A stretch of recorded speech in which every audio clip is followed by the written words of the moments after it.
Assalamualaikum warahmatullahi wabarakatuh. Em, Hari ini aku akan memberikan atau membahas tentang teori Abraham Maslow. Karena ini adalah video pertamaku yang membahas tentang FRP3K. Harap dimaklum ya teman-teman kalau ngomongnya belum lancar. Aku hanya ingin berbagi karena kemarin di tahap 1 dan tahap 2 ada beberapa pertanyaan tentang teori Abraham Maslow di soal P3K pedagogika.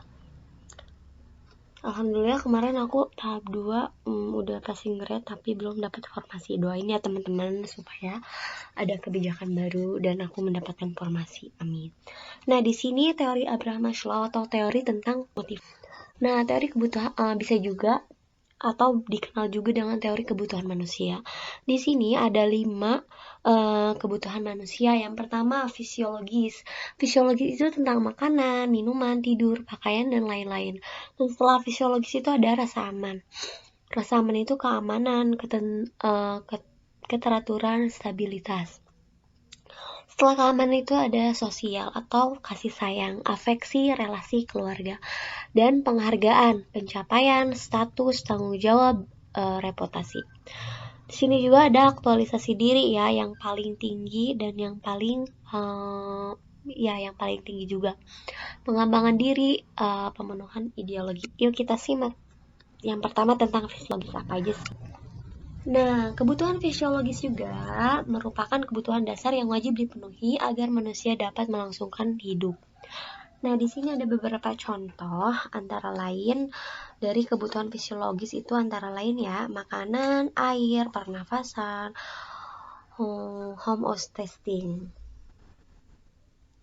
Selain kebutuhan dasar seperti nutrisi, pengaturan udara, dan suhu, kebutuhan fisiologis juga mencakup hal-hal seperti tempat tinggal, pakaian. Nah, untuk kebutuhan fisiologis yang diaktualisasikan di sekolah, itu ada beberapa contoh ya. Yang pertama, contohnya sekolah menyediakan program makan siang, menyediakan ruang kelas dengan kapasitas memadai, menyediakan kamar mandi, menyediakan lahan ruangan untuk istirahat. Nah, itu ada beberapa contoh aktualisasi kebutuhan fisiologis yang diaktualisasikan di sekolah. Nah, ya, yang ini contoh kebutuhan fisiologi yang ditetapkan di sekolah. Yang pertama ya, menyediakan program makan siang gratis untuk siswa. Nah, untuk beberapa sekolah mungkin sudah ada ya yang seperti ini, tapi enggak menyeluruh. Nah, yang kedua itu menyediakan ruang kelas dengan kapasitas yang memadai. Jadi, misal satu ruang kelas itu isinya 20 orang, ya. Jangan lebih dari itu karena mungkin nanti akan mengganggu aktivitas belajar juga. Menyediakan kamar mandi. Nah, itu wajib ya untuk sekolah menyediakan kamar mandi untuk siswa laki-laki, siswa perempuan ya, menyediakan lahan untuk istirahat. Nah, itu juga penting karena waktu istirahat mereka bisa untuk karena kalau ada lahan kan, ada lahan untuk istirahat itu mereka bisa bermain, bisa mengobrol dengan teman gitu ya. Itu beberapa contoh kebutuhan fisiologis yang ditetapkan di sekolah. Nah, yang kedua itu kebutuhan rasa aman. Di sini juga kebutuhan rasa aman itu diantaranya keamanan, keteraturan, dan stabilitas. Nah, kebutuhan akan rasa aman merupakan kebutuhan yang menempati posisi kedua dari hierarki Maslow. Kebutuhan rasa aman ini meliputi kebutuhan keamanan dan perlindungan dari banyak fisik dan emosi. Kebutuhan ini didapatkan setelah kebutuhan fisiologis terpenuhi. Nah,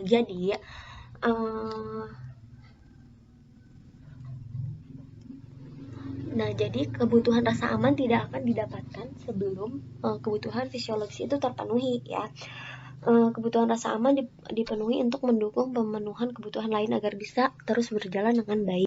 Nah, di sini ada contoh-contoh kebutuhan rasa aman yang ditetapkan di sekolah. Yang pertama, dalam kebutuhan rasa aman bukan hanya fisik semata tetapi mental dan fisiologi termasuk ke dalamnya. Nah, yang pertama kita bahas tentang sikap gurunya. Sikap guru ke siswa untuk menjamin rasa aman siswa ya. Yang pertama, menyenangkan, tidak bersifat mengancam atau menghakimi siswa. Adanya ekspektasi yang konsisten mengendalikan siswa di kelas. Lebih banyak memberikan pujian atas perilaku positif dan reward dan reinforcement atas perilaku negatif. Jadi, guru disarankan untuk lebih memberikan pujian terhadap atau hadiah terhadap siswa yang berperilaku positif. Contohnya memberikan pujian atau hadiah kepada siswa yang mendapatkan nilai tinggi atau mendapatkan ranking 1 dan memberikan reinforcement atau hukuman terhadap siswa yang tidak berperilaku baik. Nah, kebutuhan sosial. Di sini ada ada kebutuhan sosial, afeksi, relasi, keluarga, dan lain-lain. Kebutuhan sosial merupakan kebutuhan yang menempati posisi ketiga ya dari hierarki Maslow. Kebutuhan sosial ini meliputi kebutuhan kasih sayang, rasa memiliki, bersosialisasi, penerimaan, dan persahabatan. Manusia sejatinya adalah makhluk sosial. Tidak mengherankan jika manusia membutuhkan sosialisasi dalam menjalani hidupnya. Sebab dalam menjalani hidupnya, manusia senantiasa membutuhkan bantuan dari orang. Nah, di sini contoh kebutuhan sosial yang diterapkan di sekolah antara guru dengan peserta didik. Yang pertama, guru dapat menampilkan kepribadian empatik, sabar, dan terbuka serta dapat menjadi pendengar yang baik. Nah, jadi untuk kebutuhan sosial pertama ini guru harus memperlihatkan ya empatiknya kepada siswa, harus sabar menghadapi apapun perilaku siswa di sekolah. Guru dapat menerapkan pembelajaran individual dan memahami siswa ya. Jadi guru harus lebih memahami banget siswanya itu seperti apa gitu. Guru lebih banyak memberikan komentar dan umpan balik yang positif. Untuk memberikan komentar dan umpan balik yang positif itu ketika siswanya berbuat tidak baik, jadi guru harus lebih berkomentar juga untuk memberikan berkomentar yang baik untuk didapatkan umpan balik yang positif dari murid tersebut atau siswa tersebut. Guru menghargai pemikiran siswa, jadi setiap apapun pemikiran siswa atau komentar siswa ya, guru harus lebih open dan memahami pemikiran atau saran siswa tersebut. Guru menjadi penolong dan bisa diandalkan. Nah, yang keempat ini kebutuhan penghargaan, pencapaian status tanggung jawab dan reputasi. Kebutuhan penghargaan merupakan kebutuhan yang menempati posisi keempat dari hierarki Maslow. Dalam buku perilaku organisasi karya Timotius Duha dijelaskan bahwa kebutuhan penghargaan meliputi faktor internal seperti harga diri, otonomi, dan prestasi serta faktor-faktor eksternal seperti status, pengakuan, dan perhatian.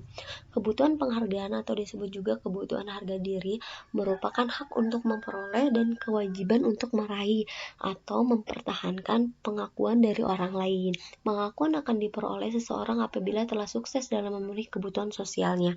Kebutuhan ini bisa menjadi sangat ambisius apabila yang memenuhi kebutuhan ini adalah seseorang yang sering mencari status. Nah, contoh pemenuhan kebutuhan harga diri yang diterapkan di sekolah ya. Yang pertama, mengembangkan pengetahuan baru berdasarkan latar belakang pengetahuan siswa atau scaffolding. Jadi guru harus mengembangkan pengetahuan baru itu harus berdasarkan latar belakang pengetahuan siswanya ya. Jangan pengembangan yang tidak didasari latar belakang siswa tersebut. Yang kedua, mengembangkan pembelajaran sesuai kebutuhan.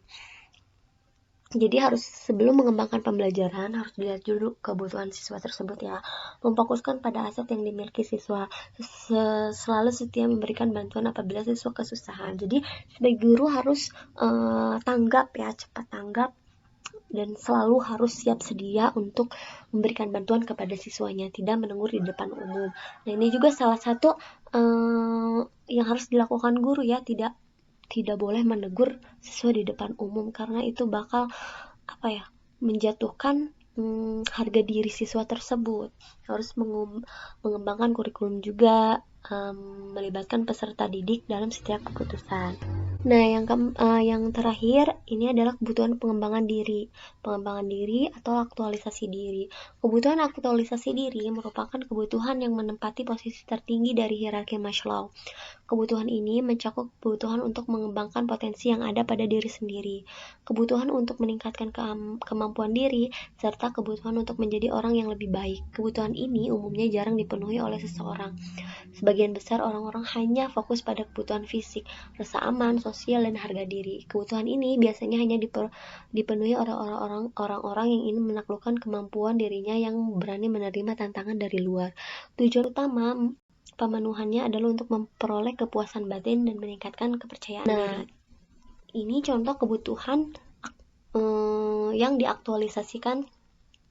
aktualisasi diri yang ditetapkan atau diaktualisasikan di sekolah antara guru dengan peserta didik.